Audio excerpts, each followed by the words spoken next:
তীব্র গরমে লোডশেডিংয়ের প্রভাব পড়েছে দেশের বিভিন্ন মৎস্য প্রজনন কেন্দ্রগুলোতে। বিদ্যুৎ না থাকায় তাপমাত্রা নিয়ন্ত্রণ করতে পারছে না হ্যাচারি মালিকরা।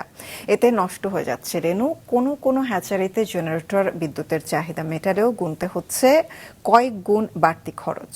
ডেস্ক রিপোর্টে বিস্তারিত।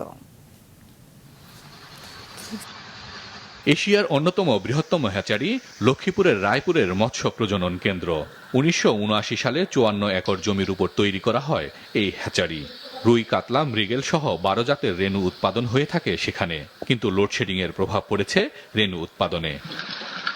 দিনে প্রায় ১০ ঘন্টাই থাকছে না বিদ্যুৎ। এর ফলে বন্ধ হয়ে গেছে ৪ জাতের রেণু উৎপাদন। ২টি জেনারেটর দিয়ে চালাতে হচ্ছে পুরো হ্যাচারির কার্যক্রম। এর জন্য ব্যয় গুনতে হচ্ছে কয়েক গুণ বেশি। আর কমেছে রেণুর উৎপাদনও। আগে ১২ জাতের মাছ উৎপাদিত হতো, এখন ৬ জাতের মাছ উৎপাদন করা সম্ভব হচ্ছে না। আমাদের লোডশেডিং এর কারণে সামান্যতম ব্যাহত হয়, কিন্তু আমাদের জেনারেটর থাকার কারণে আমরা এটা রিকভারি করতে পারি। লোডশেডিং হওয়ার কারণে আমাদেরকে বিকল্প হিসেবে জেনারেটর ব্যবহার করতে হয়।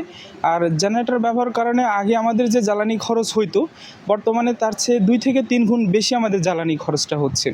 কয়েকদিন ধরে যশোরে ৩৬ থেকে ৩৮ ডিগ্রি সেলসিয়াস তাপমাত্রা থাকছে।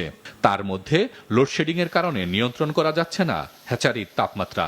এতে মরে যাচ্ছে অনেক রেণু ও মাছ। ঠিক মতন আমরা বিদ্যুৎ পাচ্ছি না, ফ্লোর দিতে পারছি না, অক্সিজেন দিতে পারছি না, মাছ মারা যাচ্ছে গরমে। পানি খেয়ে যাচ্ছে, মাছ মারা যাচ্ছে। বৃষ্টি না হওয়ায় পানির অভাবে রেণু ছাড়ার জায়গা সংকটে আশঙ্কাজনক হারে কমছে রেণু বিক্রিও। অবিকৃত রেণু রাখতে হচ্ছে ছোট পুকুরে, কিন্তু রোদের তাপে পানি অতিরিক্ত গরম হয়ে সেখানেও মারা যাচ্ছে রেণুপোনা। অল্প পানির মধ্যে মাছ রাখলে তো মাছ মরতেছেই। আমরা কিনে নিয়ে এসে যখন রাখতেছি এখানে বিক্রি করার জন্য, তখন তো সমস্যা হচ্ছে। এটা পুকুরে ২ ফুট পানির জায়গা, সে পানি আছে ১ ফুট, এই জন্য ক্ষতি হচ্ছে আমাদের। বিদ্যুৎ বিভ্রাট না কমলে ধসে পড়তে পারে হ্যাচারির ব্যবসা। লোকসান গুনতে হবে লাখ লাখ টাকা, মনে করছেন হ্যাচারি মালিক ও ব্যবসায়ীরা। হাসান মেহেদী, মাছরাঙা নিউজ ডেস্ক।